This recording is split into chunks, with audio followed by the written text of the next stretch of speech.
chers auditeurs, vous écoutez sur Radio Courtoisie le libre journal de Lumière de l'Espérance de Jean-Pierre Dickès, dirigé aujourd'hui par Luc Perel, qui reçoit avec l'assistance de Nancy, Monsieur Laurent Dandrieux, journaliste, écrivain, responsable des pages culturelles à Valeurs Actuelles, et Monsieur l'abbé Guy Pagès, prêtre du diocèse de Paris, écrivain.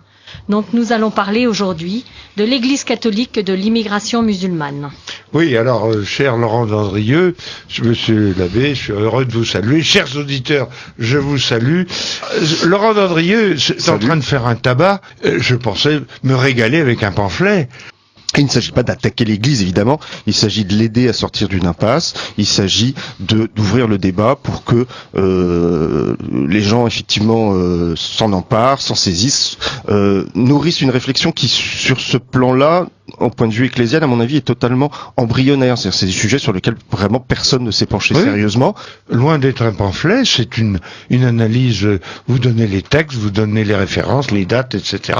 Le malaise, le grand malaise. Oui. C'est vrai que c'est un malaise et que nous, catholiques, nous sommes un peu abasourdis, gênés de ce qui se passe. Et alors, d'où vient ce malaise? Est-ce que c'est une mauvaise conception de l'obéissance? Oui. Je pense fondamentalement, et c'est pour ça que effectivement ça reste jusqu'à présent du niveau du malaise, c'est-à-dire que les gens sentent bien que le discours de l'Église sur l'immigration, le discours dominant n'est pas juste, qu'il pose plus de problèmes qu'il n'en résout, mais en même temps c'est le discours de l'Église. Alors qu'est-ce qu'on fait? Et puis c'est un discours qui est unanime, qui est martelé, qui est omniprésent, qui est extrêmement même intimidant, puisque moi je trouve qu'il y a dans ces matières de la part de l'Église souvent un double chantage, c'est-à-dire si vous êtes contre ce discours, on vous accuse très vite d'être contre l'évangile, puisque j'étais un étranger et vous m'avez accueilli, point final. Et puis si ça suffit pas, ensuite on vous accuse d'être contre le pape. Vous reconnaissez pas l'autorité du pape, c'est très très très mal.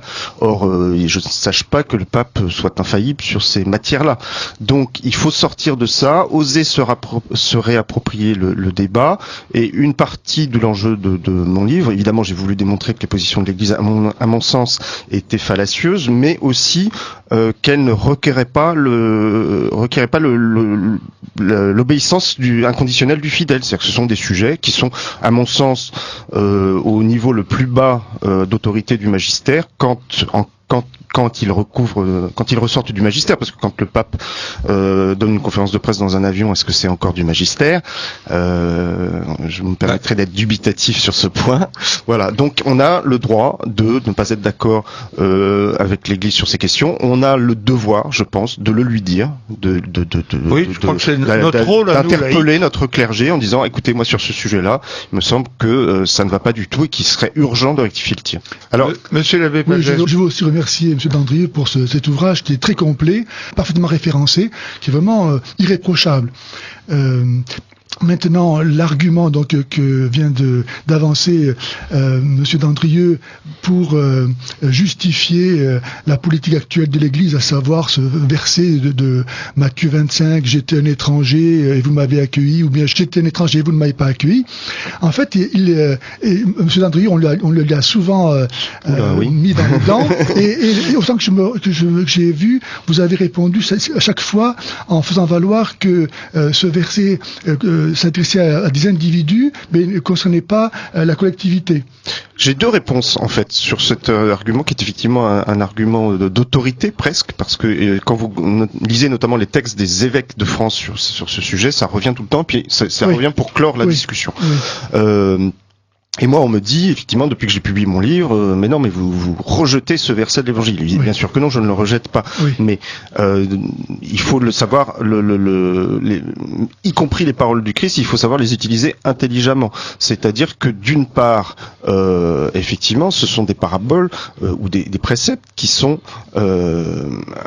doivent nous conduire à notre salut personnel, qu'on ne peut pas négliger non plus dans une réflexion collective, mais qui ne peuvent pas s'adapter ex ex abrupto à une société tout entière. C'est évident que la parabole du bon samaritain, si vous remplacez la personne blessée au bord de la route par 100 000 personnes, bien la réaction du bon samaritain ne peut pas être la même. C'est parce qu'il n'avait qu'un cheval, en fait. Et de la même façon, quand la parabole de l'ouvrier de la 11e heure ne peut pas prétendre fonder une politique économique. Si vous basez un système économique sur cette parabole, vous allez au chaos. Je termine. La deuxième réponse que je fais à ça, c'est que on ne peut pas isoler des phrases pour en faire l'alpha et l'oméga d'une réflexion globale. Et donc, effectivement, j'étais un étranger, vous m'avez accueilli, c'est important, mais il faut se souvenir aussi que la charité, si elle veut être vraiment une charité, se doit être efficace, se doit être juste. On ne doit pas déshabiller Pierre pour habiller Paul, et donc il doit y avoir aussi des ordres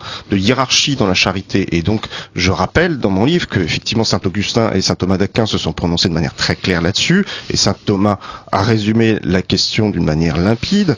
C'est si on ne peut pas aider tout le monde, et Dieu sait que c'est le cas. Si on ne peut pas aider tout le monde, en matière de charité, les plus proches ont un droit de priorité. Alors, si vous permettez, je voudrais vous donner un autre argument qui relève de l'exégèse, mais d'abord faire remarquer que la parabole de la 11e heure, c'est une parabole, tandis que Jésus, dans le Matthieu 25, c'est une prophétie.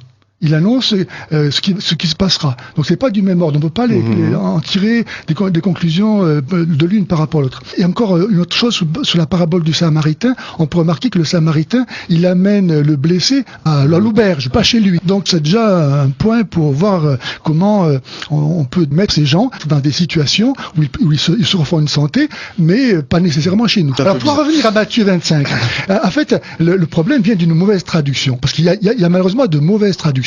Par exemple, le 5e commandement, qui est traduit partout, tu ne tueras pas. Et ça amène des conséquences dramatiques. C'est-à-dire qu'à cause de ce commandement-là, par exemple, on a le film de Mel Gibson, où on a un héros qui se croit fondé à ne pas user de la légitime défense ou à condamner l'usage militaire de la force. Mais la vraie traduction, ce n'est pas « tu ne tueras pas », c'est « tu ne commettras pas de meurtre ». Des paroles ne peuvent pas, dans l'évangile, la parole de Dieu, se contredire. Alors, pour en revenir à Matthieu 25, le mot grec, c'est xénos, d'où est venue xénophobie. Mais xénos, ça veut dire hôte. C'est traduit en latin par hospes, hospitalité. Voilà, exactement, l'hospitalité. Quand saint Paul, les apôtres, dans leurs lettres, disent « nous allons venir chez vous », ils utilisent le mot xénos. Ouais. Le xénos, c'est le voyageur. On lui donne l'hospitalité pour quelques jours. C'est l'étranger de passage. L'étranger de passage. Quelque part, c'est quelqu'un que l'on connaît même. Jamais un étranger qui va s'installer. À ce moment-là, on prendra un autre terme qui est en latin advenia, et qui est vraiment l'étranger, et non pas hospes. Saint Paul utilise parfois le mot étranger, notamment dans Éphésiens 2, il dit aux chrétiens, vous n'êtes plus des hôtes et des étrangers. S'il utilise ces deux mots différents, c'est bien parce que hôte et étranger n'ont pas le même sens. Or, c'est le mot hôte qui est utilisé en Matthieu 25. Donc on ne peut pas utiliser ce verset pour justifier la venue d'étrangers. Ensuite, dans l'Ancien Testament, Dieu dit au peuple juif, tu accueilleras l'étranger, tu ne seras pas injuste avec lui parce que toi-même tu as été étranger en Égypte. Mais quand l'étranger venait dans le peuple juif, il était tenu à l'observance intégrale des ordonnances de la loi de Moïse et des rites de la loi de Moïse. Au point que le mot qui traduit ça en grec, c'est prosélyte. Advenia, l'étranger, en latin, et prosélyte en grec. Celui qui vient de l'extérieur, qui vient chez nous, mais il est accueilli dans la mesure où il va se comporter comme tous les autres. Il a pratiqué et non pas en gardant sa religion et ses coutumes. Donc, venir nous raconter aujourd'hui que accueillir l'étranger, c'est lui donner le droit de garder sa culture, sa religion, etc., c'est complètement en dehors de la révélation. En fait, vous avez parfaitement raison, et la question que je veux vous poser à tous les deux, c'est que la confusion, et moi j'appelle le mensonge du pape François, consiste à présenter une situation politique comme réclamant une réponse religieuse, en oubliant volontairement, en omettant volontairement les deux éléments principaux, la masse immigratoire, hein, ce que vous avez souligné tout à l'heure à propos du bon samaritain, et deuxièmement son caractère musulman. Exactement. Voilà. Et ça malheureusement, et ça je ne comprends pas comment des responsables d'église ne tiennent pas compte de la religion. Justement, c'est la continuité du discours pontifical. Alors justement, parce que vous disiez la faute du pape François. Malheureusement, ça n'est pas que la faute du pape François. Moi, c'est ce que j'ai découvert un peu en me plongeant dans ces textes. C'est que effectivement, il y a deux biais depuis l'origine sur cette question. Le premier, c'est effectivement que la question de la masse n'est jamais envisagée. On parle de migrants au singulier ou éventuellement de familles au pluriel, mais on dit il faut les intégrer, mais on ne se préoccupe pas du tout de savoir ce qu'il advient de cette nécessité d'intégration quand effectivement les masses sont des centaines de milliers, voire des millions, comme c'est arrivé en Allemagne en 2015. Le deuxième biais qui me paraît fondamental, et ça rejoint là aussi ce que vous disiez, c'est que c'est un migrant abstrait, un migrant avec un grand thème, et donc il faut l'intégrer quoi qu'il arrive, mais on se pose pas la question de savoir d'où il vient, ni avec quel bagage culturel, ni avec quel bagage religieux. Et donc on dit intégration, intégration, intégration, là aussi, mais on ne se pose jamais la question de savoir si cette intégration sera encore possible quand effectivement il s'agit d'immigrés extra-européens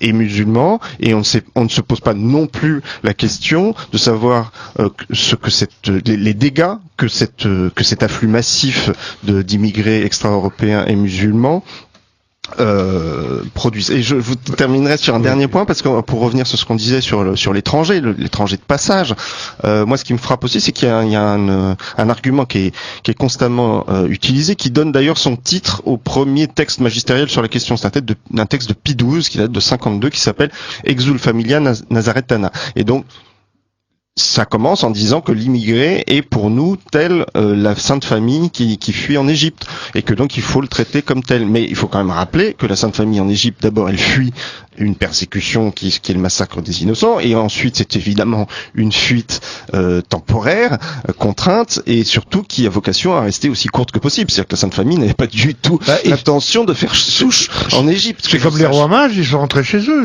Et ils voulaient rentrer chez eux le plus rapidement possible. Oui. Alors attendez, quand même, la question que je voulais vous poser après, qui est celle de la sacralisation du migrant. On privilégie la personne contre la cité, en quelque sorte. Et la question que je voulais vous poser, c'est le migrant n'est-il pas devenu la chair à canon du mondialisme au moyen de l'islam? Oui, alors effectivement, là, on est à la fois dans le sujet et un peu en dehors, parce que c'est évidemment pas l'intention de l'Église pour le coup. C'est pas ça que cherchent les papes, bien évidemment, mais malheureusement, par leur inconscience, ils se rendent complices d'un certain nombre de phénomènes. Et donc effectivement, il y a deux phénomènes qui sont à l'œuvre dans cette immigration de masse et que l'Église ne veut pas voir, c'est-à-dire effectivement une forme d'esclavagisme moderne qu'a dénoncé d'ailleurs, je le cite dans mon livre, un évêque hongrois, je crois, mais il est bien seul malheureusement, c'est-à-dire qu'effectivement l'immigration de masse est favorisée par les milieux libéraux et patronaux pour exercer une pression à la baisse sur les salaires occidentaux, et donc il est quand même assez consternant de voir l'Église se faire le complice de cet esclavagisme moderne. Et le deuxième phénomène, c'est effectivement l'islamisation de l'Europe, qui arrive dans les bagages de cette immigration de masse, sans non seulement alors là effectivement je pense que le pape François a une responsabilité particulière, parce que pendant longtemps l'Église a été dans le déni de cette question. On ne la mentionnait pas, on ne l'abordait pas, ouais, avec quand même une petite parenthèse heureuse, plus ou moins heureuse, sous le pontificat de Benoît XVI. Mais là, avec le pape François, on est dans quelque chose de beaucoup plus grave. C'est-à-dire que lui, il aborde le sujet, il est un peu obligé, parce que l'actualité quand même s'y prête, mais pour nous expliquer que non, il faut surtout pas prendre la peine de résister, parce que tout ça n'est pas grave, parce que le vrai visage de l'islam, c'est la paix, c'est la concorde, c'est la tolérance, et que après tout, l'Europe a toujours été multiculturelle, donc il n'y a pas de raison de ne pas faire une bonne place aux musulmans. Donc là, on est dans un discours sur l'islam qui est pas seulement un discours angélique, mais qui est un discours profondément nocif, dans le sens où, pour moi, il contribue très puissamment à miner ce qui devrait être l'esprit de résistance des Européens face à une islamisation de plus en plus galopante. Oui, alors on va revenir sur ce que vous développez pendant un certain temps, c'est-à-dire sur ce que j'appelle les antécédents. Paul VI à l'ONU, Jean-Paul II embrassant le Coran. Alors là, monsieur l'abbé Pagès, on en a parlé tout à l'heure, mais dans votre livre, qui est très intéressant, Interroger l'islam, et que nous recommandons également, parce que c'est une excellente analyse de ce qu'est cette fausse religion qu'est l'islam. Mais vous écrivez quand même dans votre livre, pour justifier Jean-Paul II quand en 1985 à Casablanca devant les Marocains, il dit nous avons le même Dieu parce qu'il n'y en a qu'un. C'est vous qui dites parce qu'il y en a qu'un pour expliquer pour expliquer le témoin. Et quand il embrasse à Bagdad le Coran, c'est quand même. C'est pas à Bagdad, c'est à Rome où il recevait une délégation. Il recevait une délégation de musulmans irakiens. Voilà. Et ce qui a fait le tour de toutes les télévisions musulmanes. À KTO, on l'a pas vu, mais là, ce qui est quand même un scandale de la part du pape, c'est des choses qu'on ne comprend pas. Alors on peut effectivement trouver cette justification au propos de Jean-Paul II sur le même Dieu, mais tout en notant qu'elle a au moins l'inconvénient de l'ambiguïté. Il est musulman quand même, ni la divinité. Et puis on peut noter que c'est pas n'importe quoi. Moi j'ai lu tout ce que Benoît XVI a écrit sur le sujet. Benoît XVI, lui, au contraire, il revient très strictement à la formulation antérieure, c'est-à-dire nous adorons l'un et l'autre un Dieu unique. Mais il ne dit pas que c'est le même. Ce qui est une prudence qui me paraît salutaire. Vous vouliez dire quelque chose, monsieur l'abbé? Ou tout à l'heure, dans le discours de monsieur Dandrieux, lorsqu'il évoquait l'intégration demandée par l'Église, en fait, il y a des documents du magistère, en tout cas du magistère ordinaire, qui disent qu'ils ne souhaitent pas l'assimilation, l'intégration, mais qu'il faut que les personnes immigrées conservent leur culture et leur tradition, etc. Donc il y a au contraire un enseignement qui va à l'opposé de l'intégration. Alors il y a effectivement beaucoup de paradoxes sur cette question. Le premier paradoxe, c'est qu'on passe son temps à nous dire, et notamment le pape François passe son temps à nous dire que tous les gens qui arrivent sur nos côtes sont des réfugiés fuyant la guerre et la faim. Et pourtant, un réfugié, par définition, c'est quelqu'un qui fuit une situation temporaire et qui a vocation à rentrer chez lui. Or, pourtant, on nous dit qu'il faut les intégrer. Donc, il y a une première contradiction. La deuxième contradiction, c'est qu'effectivement, le discours de l'Église, mais alors là, absolument constant depuis les origines, est intégration des immigrés, mais dans le même temps, effectivement, condamnation totale des politiques d'assimilation que Jean-Paul II va même jusqu'à renvoyer dos à dos avec les politiques d'apartheid, ce qui est quand même un peu énorme. Et moi, j'aimerais bien qu'on m'explique, parce que personne ne le dit, j'aimerais bien qu'on m'explique comment on fait de l'intégration sans assimilation. C'est peut-être possible quand vous avez peut-être, je ne sais pas, quelques centaines de ressortissants de telle ou telle nationalité disséminés sur votre territoire. Mais quand vous avez des centaines de milliers de gens de la même origine qui sont sur votre territoire et qui sont en situation de suffisamment nombreux pour vivre entre eux, suivant leurs règles et leurs coutumes et s'en trouver bien, eh bien, il n'y a pas d'intégration possible. Ensuite, effectivement, il y a beaucoup de paroles, notamment du pape François, qui n'ont pas une autorité magistérielle, mais qui ont pour autant un poids considérable, parce qu'elles sont reprises massivement par les médias, elles sont martelées après par les prêtres dans les paroisses, elles forment ce que j'appelle la forma mentis du clergé, qui effectivement s'en sert pour, si je puis me permettre cette légèreté, parfois nous bourrer le mot. Et donc, on ne peut pas traiter ces phrases-là comme par-dessus la jambe, comme si elles n'existaient pas. Deuxième point, il y a des parties du magistère qui sont saines. Dieu merci, il y a des parties qui sont extraordinairement saines dans le magistère, parce que sinon on n'aurait plus qu'à se tirer une balle dans la tête ou à changer de religion. Exactement. Bon, plutôt. Dieu merci, c'est pas le cas. Et donc je démontre que ces parties existent, et je démontre qu'elles peuvent fournir demain la base d'un discours qui enfin serait un discours sain et équilibré. Mais vrai. Reconnaître que ces parties du magistère saine existent n'empêche pas de voir que par ailleurs elles sont complètement minorées, voire contredites par le discours courant, dominant de la plus grande partie de l'Église, et que malheureusement ce discours pleinement catholique n'est pas celui qui est tenu quotidiennement par l'Église enseignante. Et donc se rassurer à bon compte en disant mais non, mais c'est bien parce que ça existe et c'est au fond d'un placard et on pourra toujours aller ouvrir le placard quand on en aura besoin, ça n'est pas suffisant. C'est pour moi c'est un optimisme pour le coup de façade. Alors, moi j'ai écrit ce livre pour deux raisons. Évidemment pour convaincre les gens qui ne sont pas convaincus, mais aussi pour les gens qui sont déjà convaincus par ma thèse, mais qui parfois n'ont pas les arguments et n'ont pas les textes, n'ont pas les références. Les munitions. Et moi ce que je voudrais, c'est qu'effectivement, notamment les catholiques qui sont exaspérés par le discours de tel ou tel curé sur la question, puissent aller l'interpeller en lui disant non, écoutez, là ça suffit de nous raconter n'importe quoi. Après la messe, voilà.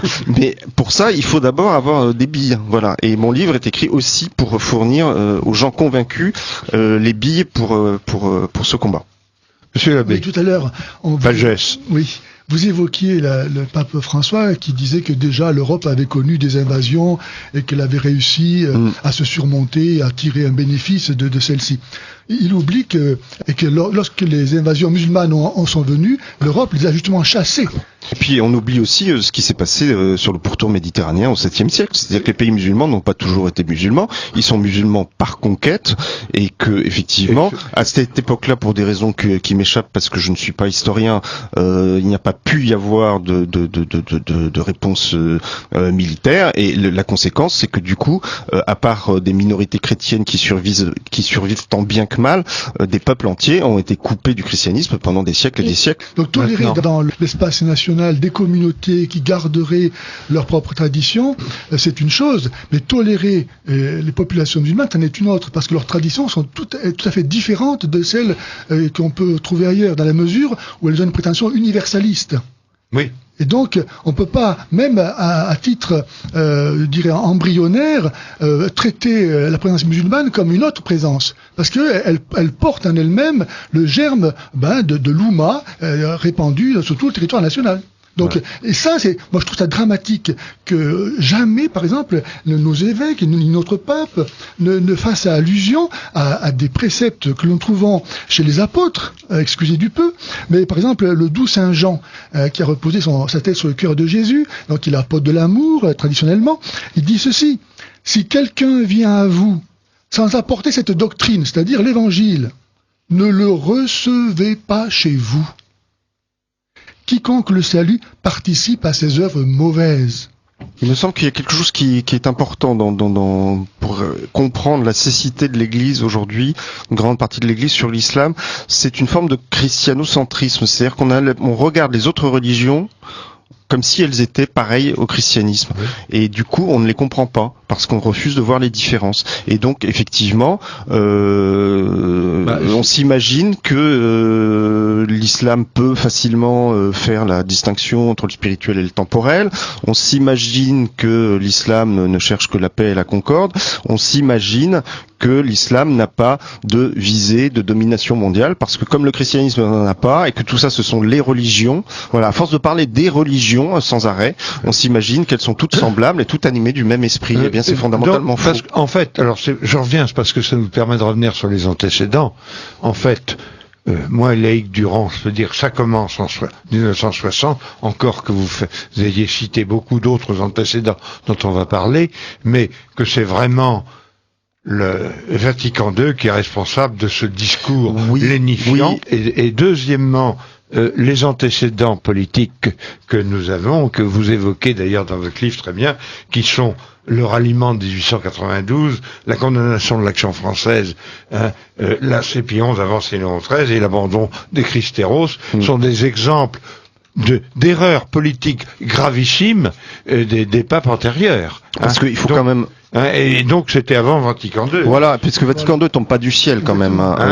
Vatican II ne surgit pas dans une église qui avant aurait été miraculeusement pure de toute erreur. Voilà, c'est aussi le produit d'un état d'esprit évidemment préexistant. Moi, je crois que là, vous venez de toucher à l'origine du problème, parce que comment expliquer cette attitude de l'Église qui accueille ses ennemis sur son propre sol, au prix de sa propre disparition, sinon parce que nous refusons d'affirmer que Jésus-Christ est le seul sauveur qui est pour tous les hommes. Et donc nous nous considérons comme une religion parmi d'autres. Nous avons intégré en fait le logiciel franc-maçon pour lequel il n'y a pas de vérité, toutes les religions sont équivalentes. Et donc nous fonctionnons peut-être à notre insu avec ce logiciel-là. Nous n'osons pas affirmer qu'il n'y a de salut que par Jésus-Christ et l'appartenance à l'Église. En fait, et finalement, jusqu'en 1960, l'Église envoie des missionnaires en Afrique et partout pour convertir les gens. Or, il a un discours complètement contraire actuellement, il ne faut pas les convertir. Or, vous, monsieur l'abbé Pagès, vous êtes un hérétique, puisque vous êtes un spécialiste de la conversion des musulmans. Et qu'en plus, vous y arrivez. Mais c'est vrai qu'il y a cette idée qu'on voit apparaître de manière très claire dans les années 60, selon laquelle, en fait, il y a des germes de vérité dans toutes les religions, et du coup des semences de verbe dans toutes les religions même, et donc du coup pourquoi pas laisser les gens faire leur salut là où ils sont. Oui, puisque et là effectivement comme disait monsieur l'abbé, on n'est plus du tout dans la logique traditionnelle affirmant que l'unique voie de salut c'est le Christ. Est-ce que justement, ce phénomène je voudrais que nous parliez des musulmans que vous convertissez un peu, parce que j'ai une interview de vous dans une revue, je sais plus laquelle, j'ai retrouvé ça. Il y a des anecdotes très amusantes de ce musulman, de ce maghrébin ou marocain ou je sais pas quoi, qui cherche, il va sur internet parce que son chef de travaux lui a expliqué qu'il fallait qu'il se convertisse, qu'il aille à la mosquée, il y allait jamais. Alors ça c'est très intéressant. Alors il va voir l'imam, et l'imam lui dit il y a quoi des conneries sur internet. Alors, racontez un peu ça. C'est ça. Donc, un jour, sur mes forums, là, je vois un musulman qui me défend. Bon. Ensuite, quelques temps plus tard, je vois qu'il annonce qu'il quitte l'islam. Oh. Donc, tout de suite, je cherche à le rencontrer. Donc, je vais chez lui, dans la banlieue. Et là, je découvre un couple de Guinéens. Et il me raconte comment ça s'est passé au travail. Donc il était cariste. Voilà que un de ses collègues, parce que les musulmans sont très très très prosélytes, hein, c'est même les enfants, tous les musulmans sont convaincus de leur mission d'islamiser le monde, hein, c'est impressionnant, ils vivent pour ça, hein. Donc son collègue lui dit mais toi tu es d'origine musulmane, comment ça se fait que tu fais pas le ramadan et tu vas pas à la mosquée, etc. Et donc lui qui est de bonne volonté, il se laisse convaincre par ce discours et il se met en devoir de s'informer sur sa religion d'origine qui est l'islam. Et puis, par la grâce de Dieu, il tombe sur mes vidéos. Et là, il va se laisser convaincre par mes arguments, et troublé, il va s'adresser à l'imam de sa ville pour lui présenter donc mes arguments. Et là, l'imam lui dit, mais comme vous l'avez dit, ne va pas sur Internet, il n'y a que des bêtises, et puis tu réfléchis trop. Hein, il m'a dit comme ça. Alors, il s'est rendu compte que l'imam n'avait pas d'objection à formuler, et ça l'a encouragé, évidemment, dans sa conversion au christianisme. Ce petit couple-là, que j'ai rencontré, chez eux, ils m'ont montré un livre de prière qu'ils avaient trouvé dans une poubelle. Et donc, ils faisaient leur prière chrétienne, catholique, dans ce livre, tous les soirs. Ils avaient trouvé, toujours dans une poubelle, je n'invente rien, un livre de catéchisme de CE2, et ils étudiaient la doctrine dans ce livre, trouvé dans une poubelle. Troisième chose, ils ont trouvé dans une poubelle encore une cassette vidéo du film de Zeffirelli, Jésus de Nazareth, qu'ils passaient tous les dimanches soirs rituellement et religieusement. Hein, donc j'ai vu que ça dure 3 heures quand même. Voilà. Non, mais ils étaient fascinés par ça. Et donc ils m'ont dit eux-mêmes, ils m'ont dit tous les dimanches soirs nous regardons ce film. Donc ils sont venus chercher dans nos poubelles la foi, la culture, la prière que nous ne voulons plus. C'est quand même extraordinaire. J'invente rien. Je vous crois. Mais c'est dans les déchetteries plutôt que dans les églises qu'il faut aller si on veut devenir catholique. Et c'est surtout. Moi j'ai des musulmans qui se convertissent et me disent mais où est-ce que je dois être baptisé? Parce que si je vais dans ma paroisse, je vais perdre la foi. Et on m'a dit ça. Des musulmans, ils comprennent ça eux-mêmes. Et c'est surtout, c'est parce que... Moi, je me suis pas converti pour entendre dire que Mahomet est un prophète, que l'islam est une bonne religion. Mahdi Alam, que vous citez, lui-même a quitté l'église après avoir été baptisé par Benoît XVI parce qu'il est horrifié d'entendre ce discours qui n'est pas avec moi et contre moi, dit Jésus. peut pas servir de maître. Je voulais en profiter pour reparler de la grande idée de Laurent Dandrieux, parce que quand même... j'ai une grande idée, moi. Oui, super. oui, enfin, je pensais que c'était quelque chose qui quand même justifiait en partie votre livre. Vous dites à la page 292, un peu en conclusion, l'Europe dispose pourtant d'un immense vivier de baptisés qui se sont éloignés de l'Église, mais qui gardent avec elle, fût-ce inconsciemment, un lien culturel et historique. Ce vivier, elle n'a pas trouvé le moyen, jusqu'à aujourd'hui, d'y exercer la mission de pêcheur d'hommes. Oui, alors ça c'est quelque chose dont j'ai éprouvé encore plus la justesse après la parution de mon livre. Parce que du coup ça va m'obliger à parler d'un livre dont je ne souhaitais pas parler. Mais il se trouve qu'est paru concomitamment au mien un livre d'Erwan Le Moredec qui s'appelle Identitaire, le mauvais génie du christianisme, et qui effectivement stigmatise un certain nombre de catholiques qui sont supposés être trop d'extrême droite et donc s'intéresser plus à la politique qu'à la foi, et donc manipuler la foi de manière hypocrite à des fins politiques. Bon, c'est des querelles microscopiques qui ne sont pas très intéressantes, mais je me suis rendu compte à l'occasion du débat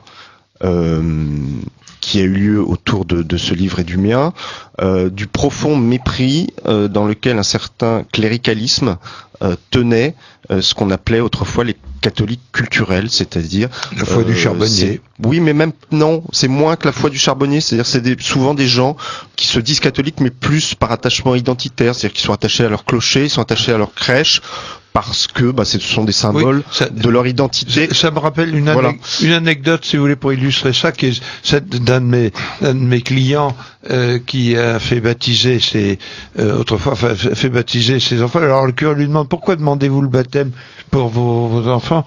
Pour faire plaisir à ma belle-mère. Ben voilà, un chrétien culturel, n'est-ce pas? Oui, mais du coup les enfants sont baptisés. Oui, voilà. Et du coup c'est vrai que il y a ces catholiques-là qui se disent catholiques sans souvent pratiquer ou pratiquer seulement pour les grandes fêtes, mais au lieu de considérer que c'est un chemin de conversion qui en vaut bien un autre, et que c'est un lien qui malgré tout, dans une société dont on se plaint à longueur de journée qu'elle soit déchristianisée, rattache ces gens au catholicisme, eh bien non, on regarde ça de haut en disant: ah non, mais ça c'est pas de la foi pure, c'est pas de la foi comme il faut, c'est pas assez savant, c'est pas assez engagé, c'est pas assez militant, ça nous intéresse pas. Et puis il y a aussi la masse énorme des Européens qui n'ont plus aucun lien du tout avec la foi de leurs pères ou de leurs ancêtres, et qui ne se considèrent plus comme chrétiens d'aucune façon, et qui apparemment rejettent ou méprisent ou ignorent complètement le christianisme. Mais ces gens-là sont quand même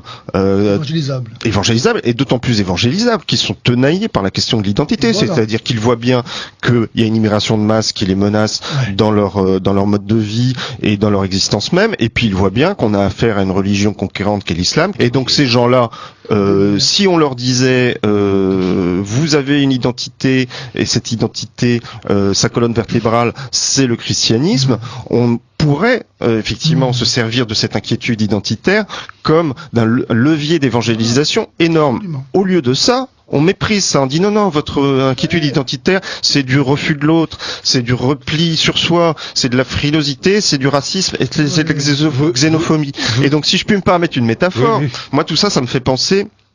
Parce que dans le même temps, ce qui est très étonnant, c'est que l'Église ne nous parle que de nouvelle évangélisation. Mais c'est quoi la nouvelle évangélisation si c'est pas évangéliser ces gens-là?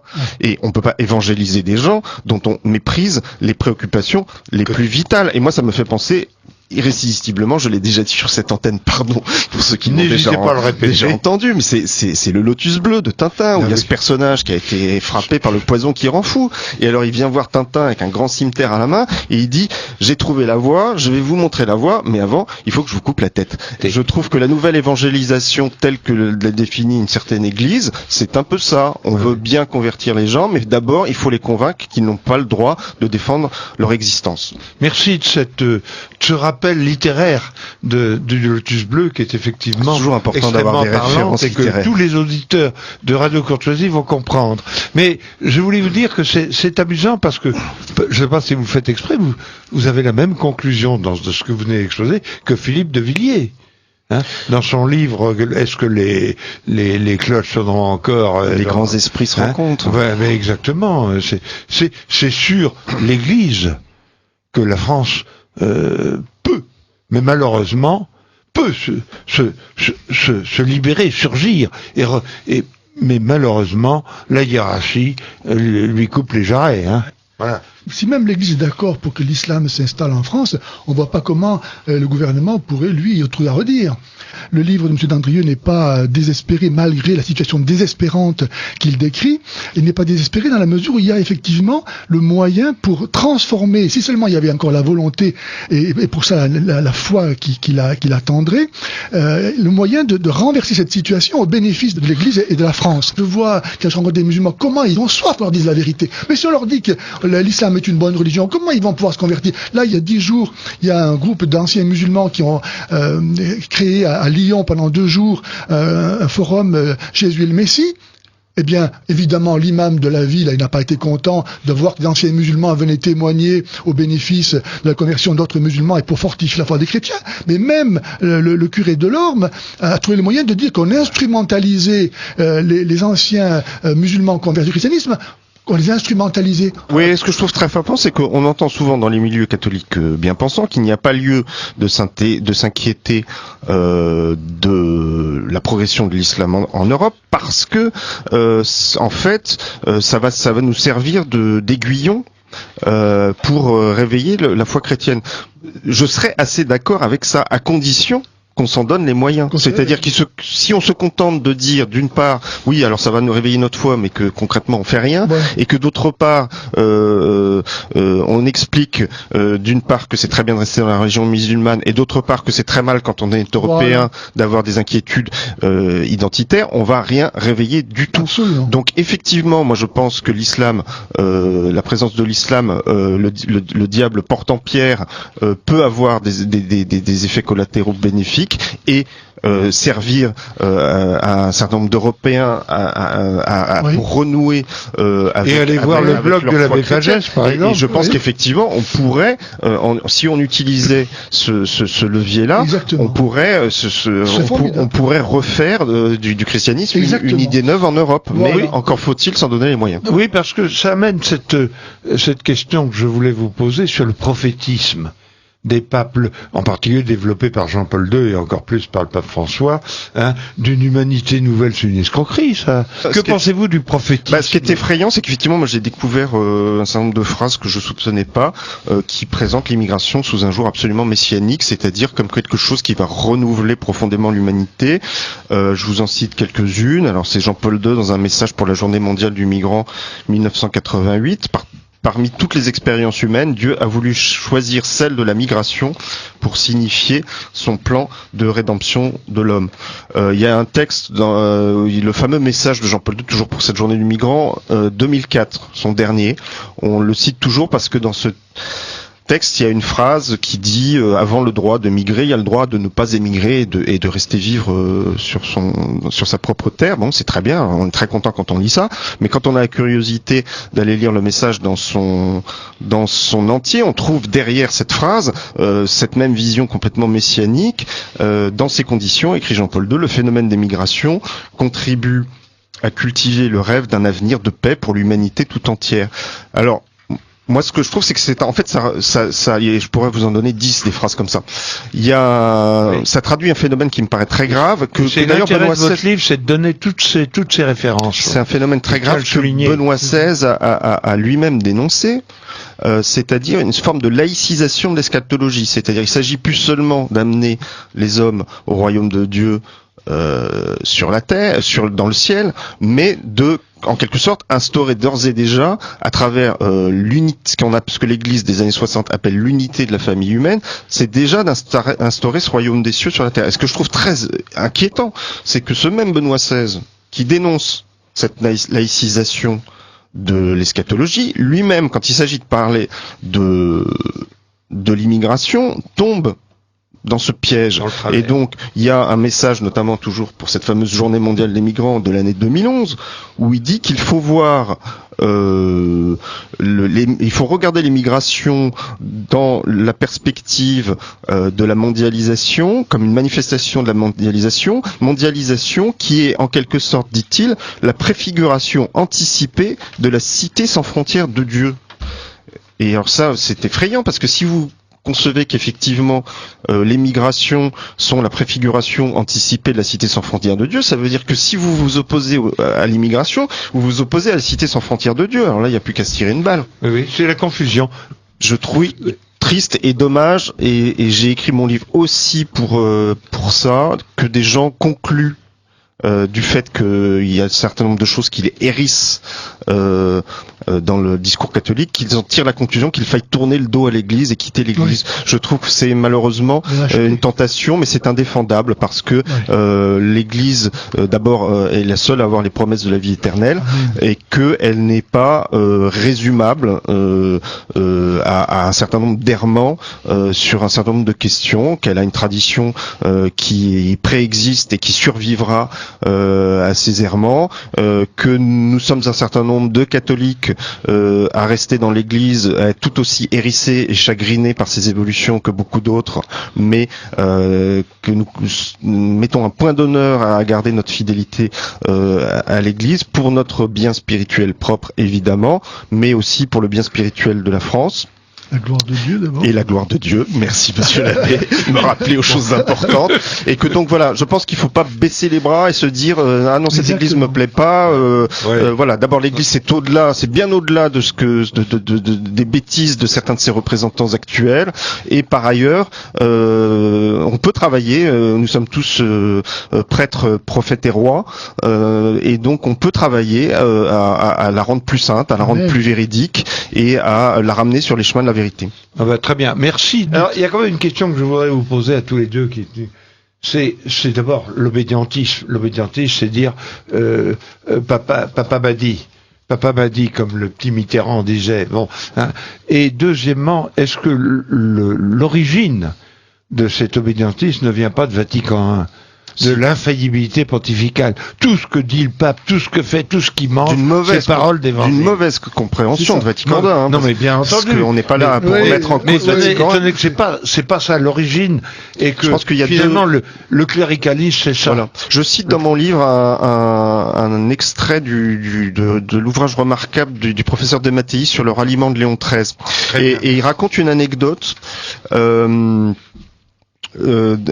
cette époque où, en rappelant que le pape Léon XIII lui-même, quand il était simple cardinal, n'était pas du tout parmi les partisans de l'infaillibilité pontificale. Mais bizarrement, quand il a été pape, il a utilisé non pas l'infaillibilité elle-même, mais l'aura incroyable qu'elle a conférée à la papauté pour faire pression sur les catholiques français hostile au ralliement. Et donc notamment un jour il convoque le supérieur des trappistes, qui était l'un des piliers de cette opposition catholique au ralliement, et il n'essaye même pas de le convaincre, il le fait mettre à genoux et il lui dit voilà, je suis le pape, donc vous êtes obligé d'être d'accord avec moi sur un sujet qui effectivement n'a rien à voir avec l'infaillibilité. Donc là je pense qu'il y a déjà une première illustration de dérive de l'autorité pontificale. Donc effectivement on peut penser que cette fausse conception de l'obéissance est un peu un dommage collatéral de ce dogme par ailleurs tout à fait juste. Et secondo, il y a un phénomène plus sociologique, je pense, c'est-à-dire que Jean-Paul II a notamment redonné aux catholiques une certaine fierté, un certain esprit conquérant, un certain esprit qu'on a voilà, il a renoué d'une certaine façon avec ce qu'on appelait avant le concile un certain triomphalisme catholique. Et donc il y a effectivement il en est né une espèce de nouvelle fascination pour l'autorité pontificale chez toute une génération qui doit effectivement à la papauté d'avoir renoué avec un catholicisme un peu plus conquérant. Et puis par ailleurs, ces jeunes qui sont très attachés à l'image du pape, ils se sentent de plus en plus minoritaires. On se voit un peu comme une minorité assiégée. Et du coup, c'est vrai qu'on a tendance à serrer les rangs. Et donc, il faut surtout pas remettre en cause l'institution sur quoi que ce soit. Et donc, on en arrive à des situations malheureusement paradoxales qui sont de défendre le pape sur la moindre de ses paroles, quelles qu'elles soient, et y compris à des intellectuels catholiques qui font des palinodies pour défendre l'indéfendable quand Par exemple, le pape dans l'avion, en revenant des JMJ de Cracovie, au lendemain de l'assassinat du père Hamel, se lance dans un délire surréaliste sur une comparaison entre la violence islamique et une supposée violence et que des catholiques, au nom de la défense de l'autorité pontificale, en viennent à défendre des absurdités pareilles. Ça me paraît non seulement idiot, mais ça me paraît totalement contre-productif parce que ça décrédibilise la parole catholique dans son ensemble. Et en plus, à ce sujet, vous dites une petite phrase à la page 137 qui est très bien vue. François est coutumier de ces facilités médiatiques qui ne donnent malheureusement pas l'impression qu'il fasse un très grand crédit à l'intelligence de ceux qui l'écoutent. C'est très gentiment dit, mais ça contribue au malaise. Moi, franchement, il y a une phrase qui m'a beaucoup choqué, qui a été moins remarquée que celle-là. Parce que la phrase sur les violences catholiques au lendemain du père Hamel, moi, m'a profondément choqué, comme beaucoup de catholiques, parce que non seulement elle était fausse, mais en plus il y a un manque de tact absolument invraisemblable. Mais le pape a reçu au Vatican, et pourquoi pas, le grand imam de l'université Al-Azhar. Et quelque temps après, dans une conférence de presse où il évoquait la question où il était interrogé sur la question de la violence et de l'islam, il a une fois de plus dédouané l'islam de tout problème avec la violence, et il a employé cet argument totalement invraisemblable, qui est de dire: j'ai rencontré l'imam, donc je sais ce que pensent les musulmans, ils recherchent la paix et la concorde. Mais là, quand j'entends ça, je me dis, il nous prend pour des imbéciles, c'est pas possible. Oui. Voilà. Alors, ça contribue au malaise. Oui, c'est dramatique. Malaise, exactement. Alors, il y a une question, on approche de la fin, mais je voudrais quand même vous poser à tous les deux. Croyez-vous une évolution possible de la pensée du pape François? En particulier, quand il est revenu de Suède, on a eu l'impression que peut-être... Est-ce que vous pensez que c'est... Après tous les antécédents qu'il y a, qu'on puisse espérer cela. Alors, une conversion, en quelque sorte. Alors, c'est par rapport à ce que vous dites là, effectivement, quand François invite les chefs d'État européens à la prudence, par rapport à l'immigration, c'est pas du tout en fait sur le fond qu'il se prononce, mais c'est pour inviter les chefs d'État à faire attention à leur stabilité politique, en disant que s'il y a une immigration qui n'est pas maîtrisée, ça va être leur propre suivi politique qui est mise en jeu. Donc c'est pas du tout le bien même des nations européennes qui est c'est un début de réalisme, je dirais. Oui, mais si c'est pour conforter, conforter le pouvoir en place. C'était ambigu parce qu'en fait, là, Monsieur l'abbé Pagès fait référence en fait au discours devant le corps diplomatique le 9 janvier. Et effectivement, le pape est revenu sur le thème de la prudence, d'abord du devoir des immigrés à respecter les législations des pays d'accueil, très bien. Et aussi sur le thème de la prudence, mais c'est pour dire que la prudence, le mot prudence est prononcé une fois dans ce discours, c'est pour dire que la prudence ne doit pas entraîner la fermeture vis-à-vis des immigrés. Alors est-ce que ça veut dire fermeture des frontières ou est-ce que ça veut dire juste fermeture du cœur, ce genre d'ambiguïté sur lequel le discours... Voilà. Mais en tout cas, pour répondre à votre question, je ne sais, franchement, je n'ai pas les moyens d'y répondre. Est-ce que c'est parce que des phrases comme celle-là, il y en a déjà eu dans les premières années du pontificat aussi. Avec les jésuites, tout est possible. Il y a beaucoup d'ambiguïté, beaucoup de déclarations contradictoires. Je me réjouis à chaque fois que le pape prononce une phrase qui va dans le bon sens, naturellement. Je constate que, à l'heure où nous parlons, ces quelques phrases me semblent encore noyées dans un torrent qui va pas dans le même sens. Après, l'Église ne se limite pas au pape François. Il me semble que le déni de réel devient de plus en plus difficile à tenir. J'ai été frappé par un article de Lacroix qui rendait compte d'un débat qui a eu lieu à la dernière assemblée plénière des évêques de France à Lourdes, donc débat sur l'immigration. Alors malheureusement le débat n'était pas public, on n'en a pas d'autres témoignages que celui des quelques journalistes qui étaient présents, mais apparemment les débats ont été assez contradictoires.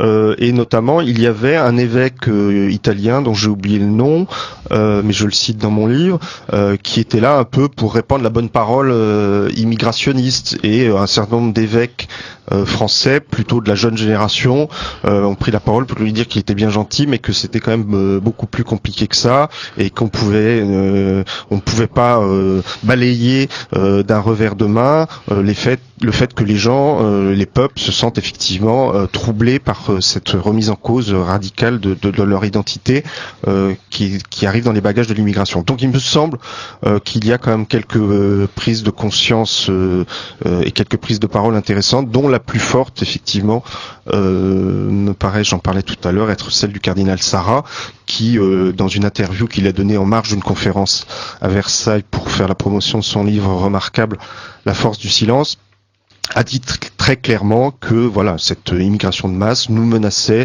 dans notre identité, dans nos valeurs, et nous menaçait de submersion. Donc là, c'est un propos qui n'a aucune espèce d'ambiguïté. Permettez-moi, dans cette émission, citer d'autres paroles des apôtres sur lesquelles on devrait garder l'œil fixé lorsqu'on parle de l'immigration. Je pense par exemple, j'ai cité Saint Jean qui dit « N'accueillez pas chez vous celui qui n'a pas la même foi ». Ne le saluez même pas parce que celui qui le salue participe à ses œuvres mauvaises. Jamais je n'ai vu cette phrase être citée dans les documents du magistère. Permettez-moi encore de donner cette phrase de Saint Paul dans 2 Corinthiens 6, 14, 15. Il dit « Ne formez pas d'attelage disparate avec les infidèles. Quel rapport entre la justice et l'impiété? Quelle union entre la lumière et les ténèbres? Quelle entente entre le Christ et Satan? Quelle association entre le fidèle et l'infidèle ?» Et quand on voit les réunions de prière en islamo-chrétienne, mais comment est-ce qu'on peut ensuite lire cette parole de Saint Paul? Saint Jude, les uns, ceux qui hésitent, cherchent à les convaincre, les autres, sauvez-les en les arrachant au feu, les autres, enfin, portez-leur une pitié craintive en haïssant jusqu'à la tunique contaminée par leur chair. Donc, pour les apôtres, il n'y a pas de compromission possible avec celui qui rejette le Christ. Et d'ailleurs, il y a une phrase toujours dans le livre, « Cette assistance accordée aux lointains qui s'exerce au détriment des plus proches et qui n'est qu'une caricature de charité parce qu'elle insulte la justice. » Oui, que c'était une très bonne analyse. Oui, alors, je voudrais que nous concluions avec Monsieur l'abbé Pagès, Père l'Angélus, parce que c'est la prière que Calixte III a demandé après la prise de Constantinople pour la conversion des musulmans. Alors si vous voulez, nous allons nous lever et réciter l'Angélus. Au nom du Père, du Fils et du Saint-Esprit. Amen. L'ange du Seigneur annonça à Marie. Quelle sera la mère du Sauveur. Je vous salue Marie, pleine de grâce. Le Seigneur est avec vous. Vous êtes bénie entre toutes les femmes, et Jésus, le fruit de vos entrailles, est béni. Sainte Marie, Mère de Dieu, priez pour nous pauvres pécheurs, maintenant et à l'heure de notre mort, ainsi soit-il. Voici la servante du Seigneur. Qu'il me soit fait selon votre parole. Je vous salue Marie, pleine de grâce. Le Seigneur est avec vous. Vous êtes bénie entre toutes les femmes, et Jésus, le fruit de vos entrailles, est béni. Sainte Marie, Mère de Dieu, priez pour nous pauvres pécheurs, maintenant et à l'heure de notre mort, ainsi soit-il. Et le Verbe conçu en elle par l'opération du Saint-Esprit s'est fait chair. Et il a habité parmi nous. Je vous salue Marie, pleine de grâce. Le Seigneur est avec vous. Vous êtes bénie entre toutes les femmes, et Jésus, le fruit de vos entrailles, est béni. Sainte Marie, Mère de Dieu, priez pour nous pauvres pécheurs, maintenant et à l'heure de notre mort, ainsi soit-il. Priez pour nous, Sainte Mère de Dieu, afin que nous soyons dignes des promesses de notre Seigneur Jésus-Christ. Daignez, Seigneur notre Père, répandre votre grâce en nos âmes, afin qu'ayant connu par le message de l'ange l'incarnation du Christ votre Fils, nous arrivions, par les mérites de sa passion et de sa croix, avec le secours de la bienheureuse Vierge Marie, jusqu'à la gloire de sa résurrection, par le même Jésus-Christ notre Seigneur. Ainsi soit-il.